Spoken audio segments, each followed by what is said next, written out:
critical to all of this is the requirement to pay the next instalment to build Everton's new £505 million stadium at Bramley Moor Dock. Yes. But it's a time aspect of this, Simon, that makes me think, really, is it this far down the line?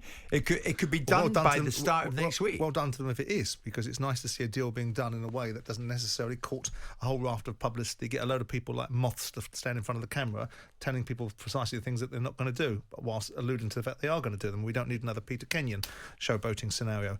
Look, if there's a raft of reasons why this could happen in a hurry. First of all, Mashiri getting out of the club should produce a sigh of relief collectively from the Everton fans, because he has made a holics of it. Best intentions and all that, but notwithstanding that, disastrous outcomes. And then you look at the other side of the argument. One way to shut down where that money come from, one way to shut down any concerns about whose money was in the first place and how that would look for Everton if it was Usmanov's money, is to get a new buyer in and get out the door as quick as possible. That could create one set of concerns that could be negated by this situation. Look, of course it's going to be caveated upon the circumstances surrounding Everton's position, because you're not going to pay 600 million quid for a club landing in the Championship, are you? You're going to nick them, and you're going to try and nick them like the owners of Aston Villa did when they capitalised on Tony Zia's demise, ultimately, and bought Aston Villa for a comparative song for the size of the football club. So I wouldn't be surprised. It'll be interesting to see how far down the line they are with the necessity of going through the fit and proper persons test or the owners and directors test and all that sort of stuff, because that tends to hold people up. And ultimately, if those things have been done simultaneously behind the scenes, it's a wonderful thing to see that people are actually doing things behind closed doors rather than doing it in a full glare of publicity. I like that. Those deals tend to happen more often. And I think it will be a good thing for Everton. Well, Mike says...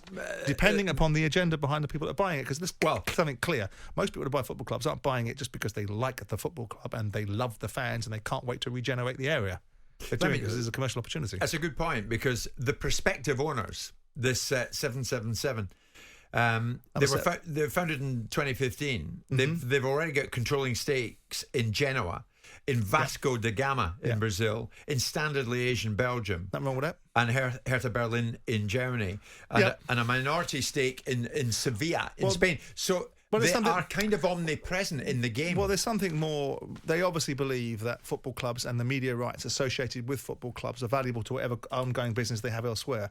So by having these controlling stakes or significant influence in other football clubs, it gives you some form of reassurance, albeit there is this competitivity issue about having ownership in other football clubs and playing in the same competitions. And I know UEFA have tried to address that and haven't addressed it very well. Otherwise, you'd never have the RB model, will you?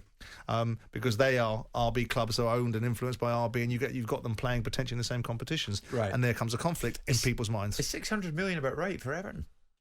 It depends what debt you're carrying. Well, I'm just thinking Newcastle was 300 million. Yeah. 600 million for Everton compared to Newcastle 300. But when I make these analogies and people take them away, and about Man City being Red Bull and Man United being Ferrari, because that's in the mind of people that want to buy these football clubs. So you look at it and say, 300 million for Newcastle. Yeah. Well, 300 million pound for Newcastle. Newcastle are only valuable to somebody if they're in the Premier League. So then it becomes what you're going to spend there on afterwards. And Mike Ashley could have asked for more, but he wanted his money back. He wanted to get out of the football club. Yeah. Whatever hatred they had of Mike Ashley, at least he didn't make it unsellable, right? So with that in mind, Everton at 600 million quid. You look at the investment criteria. Palace took 90 million in for 20%. If you equate that up, that means Palace is worth 450 million. By that logic, if you look at West Ham's investment criteria for the guy that went in there, Krzyzewski or whatever his name is, that's gone into West Ham's shareholding and in their boardroom, Krzyzewski, I think it valued West Ham at about 600 million quid. So it's in the realms. You've got good football clubs in the Premier League, but they aren't blue chip brands. There's only a few of them around. That's why Man United are being touted around at 5 billion quid, because they're a money printing machine for not only sport but for all the other affiliates around it. And also, you look at the Liverpools and the Arsenals, and Manchester City are beginning to become that way. They're beginning to become marquee organisations that have real merit to people that are commercially minded, that want to buy football clubs for commercial reasons. But with this pending, if it is pending, let's say it is, this £600 million sale could well happen. Maybe not next week, but say in the next month.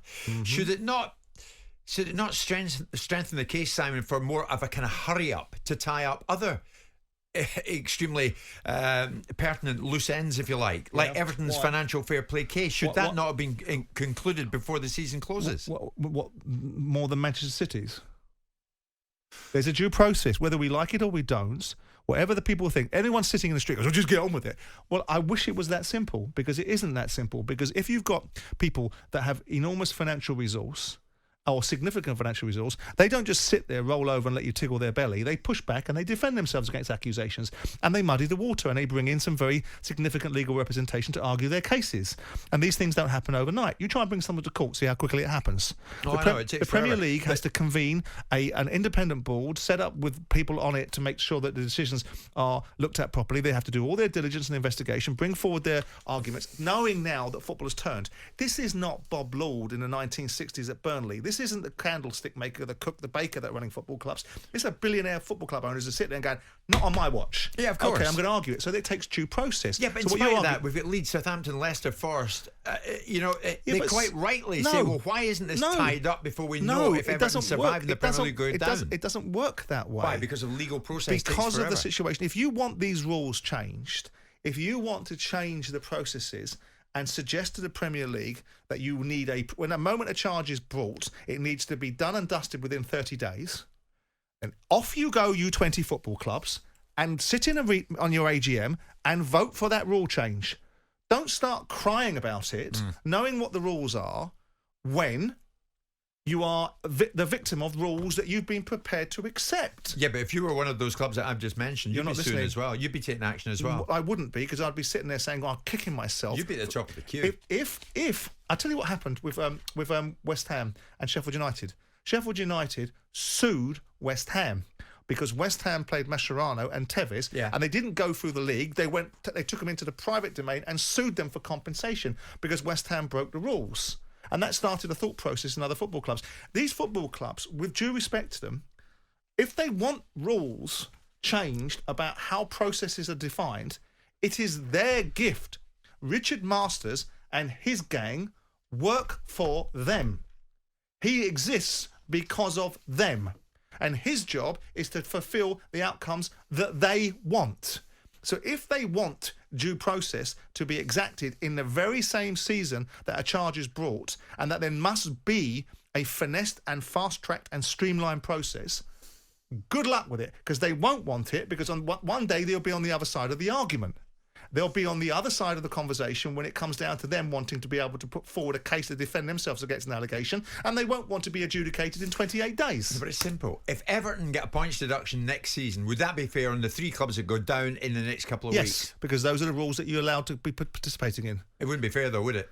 But life isn't fair. Those are the rules, but it's not fair. But life isn't fair. Change them. It isn't fair that ultimately some football clubs can spend more money than others. It isn't fair that agents get in the middle and artificially entice players away from one football club. It isn't fair that lots of things happen. But the bottom line is, if you want change, change it.